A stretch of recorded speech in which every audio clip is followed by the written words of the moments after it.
আসসালামু আলাইকুম। প্রিয় দর্শক, থলের বিড়াল বের হচ্ছে একে একে। এতদিন বৈষম্য বিরোধী ছাত্র নেতা কিংবা সমন্বয়কদের বিরুদ্ধে যে নানান ধরনের অভিযোগ ছিল, চাঁদাবাজি থেকে শুরু করে নানান অপকর্মের যে অভিযোগ, তা এখন রীতিমতো তথ্য প্রমাণ দিয়ে এবং যথেষ্ট দায়িত্বশীল ব্যক্তিদের মুখ থেকে বের হচ্ছে।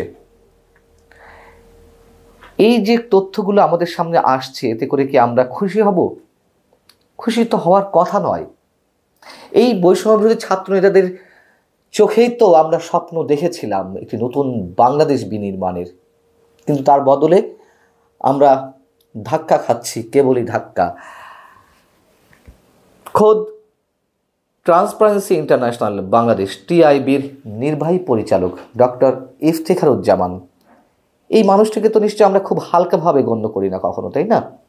নিশ্চয় তার অনেক ধরনের গ্রহণযোগ্যতা রয়েছে। সেই ব্যক্তি যখন সমন্বয়কদের বিরুদ্ধে মুখ খোলেন এবং বৈষম্য বিরোধী ছাত্র নেতাদের বিরুদ্ধে অভিযোগ উত্থাপন করেন অনেকটা আনুষ্ঠানিকভাবে, আমরা তার সেই বক্তব্যগুলোকে উড়িয়ে দেব? যেমন মঙ্গলবার রাজধানীতে একটি অনুষ্ঠানে তিনি যে কথাগুলো বলেছেন, আমি কোট আনকোট সেগুলো আপনাদের সামনে তুলে ধরছি। তিনি বলছেন যে দখলবাজি, মামলা এবং জামিন বাণিজ্যে বৈষম্য বিরোধীদের অনেকেই আকৃষ্ট হয়েছে। 5 আগস্টের পর দখলবাজি, চাঁদাবাজি আরও বেড়েছে, অর্থাৎ ব্যানার পরিবর্তন হয়েছে। চাঁদাবাজি বরঞ্চ আগের চেয়ে অনেক বেশি বেড়েছে, অবস্থার কোনো পরিবর্তন হয়নি। তদন্ত কাজ স্থগিত রাখার জন্য দুর্নীতি দমন কমিশন ফোন পাচ্ছে। এই যে অভিযোগটি, বিশেষ করে দুদকের ক্ষেত্রে আমরা অনেক আগে থেকে শুনছি, সেখানে যাদের বিরুদ্ধে দুর্নীতির অভিযোগ রয়েছে, তদন্ত চলছে, সেই তদন্ত কাজ যেন স্থগিত করা হয়, তদন্ত কাজ যেন আর না বের হয়, না আর সামনে এগোয়, এই জন্য তারা প্রেশার ক্রিয়েট করে আসছে। সেখানে বড় ধরনের বাণিজ্য রয়েছে। অতএব ডক্টর ইফতেখারুজ্জামান যখন কোনো কথা বলবেন, তিনি তো আর মঞ্জুরুল আলম পান্না বা মঞ্জুরুল আলম পান্নার মতন XYZ কোনো সাধারণ মানুষ নন, তার তো অনেক পরিচয়, এবং তিনি নিশ্চয়ই তথ্য প্রমাণের ভিত্তি ছাড়া কোনো ধরনের কোনো মন্তব্য করেন না। তিনি আক্রমণের শিকার হয়েছেন আওয়ামী লীগ যখন সরকারে ছিল, তিনি আক্রমণের শিকার হয়েছেন বিএনপির সময়ও, যখন বিএনপি সরকারে ছিল। তাদের বিরুদ্ধে যে দুর্নীতির তথ্য প্রমাণ হাজির করা হয়েছে, তখন প্রত্যেকেই তাকে আক্রমণ করেছে। আমি জানি না এখন বৈষম্য বিরোধীদের বিরুদ্ধে ডক্টর ইফতেখারুজ্জামান যে অভিযোগগুলো তুললেন গণসম্মুখে, মিডিয়ার সামনে, এখন তাকে আবার বৈষম্য বিরোধীদের পক্ষ থেকে আক্রমণের শিকার হতে হয় কি না। এবং ডক্টর ইফতেখারুজ্জামান তো সেই ব্যক্তি যিনি কদিন আগেও দুর্নীতি দমন কমিশন সংস্কার সংক্রান্ত যে কমিশন গঠিত হয়েছিল, সরকারের পক্ষ থেকে যে 11টি কমিশন গঠিত হয়েছে, তার অন্যতম এবং সবচেয়ে স্পর্শকাতর 2-3টি কমিশনের মধ্যে একটি, তার তো তিনি প্রধান ছিলেন। তিনি দুদকের রেফারেন্স দিয়ে বলছেন যে দুদক ফোন পাচ্ছে তদবিরের জন্য, যেন অনেক ক্ষেত্রে অনেকের বিরুদ্ধে তদন্ত না করা হয়। আমরা দেখলাম রাজশাহীর বারিন্দি মেডিকেল কলেজ, সেখানে চাঁদাবাজি করতে গিয়ে 4 জন সমন্বয়ক, বৈষম্য বিরোধী 4 জন নেতা, তার মধ্যে একজন সাবেক কেন্দ্রীয় সমন্বয়ক, এই 4 জনকে সেনাবাহিনী উদ্ধার করেছে। কেন উদ্ধার করেছে? সেখানে তারা গিয়েছিলেন চাঁদাবাজি করতে। আগে একদিন কথা বলে আসছেন, পরে সেই চাঁদা নেওয়ার জন্য সম্ভবত আর একজন ঊর্ধ্বতন কর্তা ব্যক্তির সঙ্গে তারা কথা বলতে গিয়েছিলেন বা চাঁদা নিতে গিয়েছিলেন, আশ্বাস ছিল চাঁদা দেওয়ার, বা হয়তো তাদেরকে আটকানো হয়েছে ফাঁদে ফেলে। তো তারা আটক হলেন। আটক ঠিক হননি, পরে জিম্মায় ছেড়ে দেওয়া হয়েছে কারো এক জিম্মায়। তাদের কি বক্তব্য? তাদের বক্তব্য হচ্ছে যে অপারেশন ডেভিল হান্ট শুরু হয়েছে আইন শৃঙ্খলা রক্ষাকারী বাহিনীকে সহায়তা করতে, যেহেতু ওই মেডিকেল কলেজটির সাবেক পররাষ্ট্র প্রতিমন্ত্রী শাহরিয়ার আলমের, তিনি পলাতক রয়েছেন, তিনি নাকি সেখানে যাওয়া আসা করছেন, এই খোঁজ খবর নিতে গিয়েছিলেন। কি দেশ উদ্ধার করতে গেছেন তারা। একই ধরনের অভিযোগ তো বা একই ধরনের বক্তব্য তো আমরা গাজীপুরে সাবেক মুক্তিযুদ্ধ বিষয়ক মন্ত্রী আকামা মোজাম্মেল হকের বাড়িতে যখন কিছু ছাত্র নেতা বা বৈষম্য বিরোধী ছাত্ররা গেল, তখন হামলার শিকার হয়েছিল। আমরা জানি না, আমরা এই হামলাকে সমর্থন করছি না কোনোভাবেই, তবে তারা তো গিয়েছিল। পরবর্তীতে তারা হামলার শিকার হয়ে কি বলল?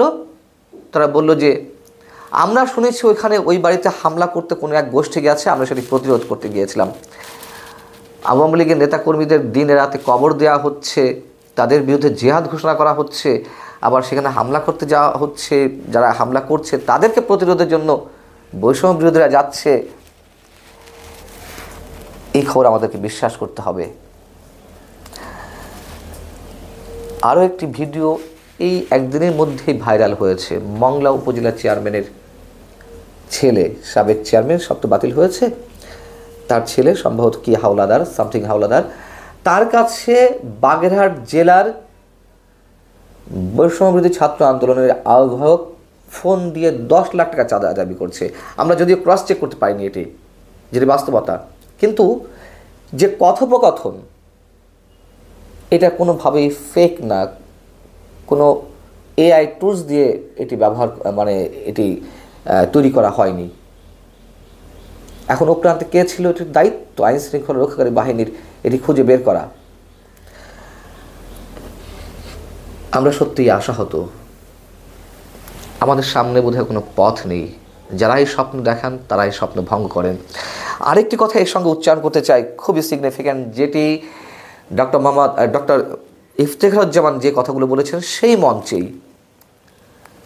মঞ্চেই কথা বলেছেন সিপিডির চেয়ারম্যান অর্থনীতিবিদ ডক্টর রেহমান সোবহান, আর এক অর্থনীতিবিদ ডক্টর কেএস মুর্শিদ। কেএস মুর্শিদ হচ্ছে সরকারের পক্ষ থেকে যে কয়েকটি টাস্ক ফোর্স গঠন করা হয়েছে কমিশনের পাশাপাশি, তার মধ্যে অন্যতম একটি হচ্ছে অর্থনৈতিক কৌশল নির্ধারণ সংক্রান্ত টাস্ক ফোর্স।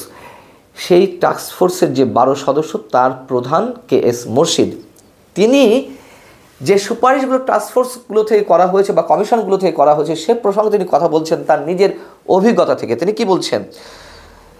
সুপারিশগুলো মন্ত্রণালয় সমানভাবে সিরিয়াসলি নিচ্ছে না।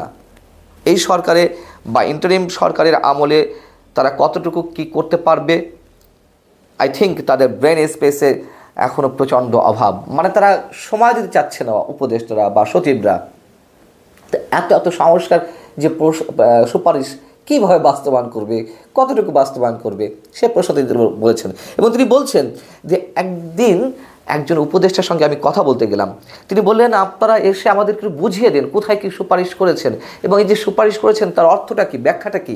আমাদের আসলে এই 2-1 পাতা উল্টে দেখারও আমাদের সময় নেই। ওনারা এতই ব্যস্ত। কী কাজে ব্যস্ত?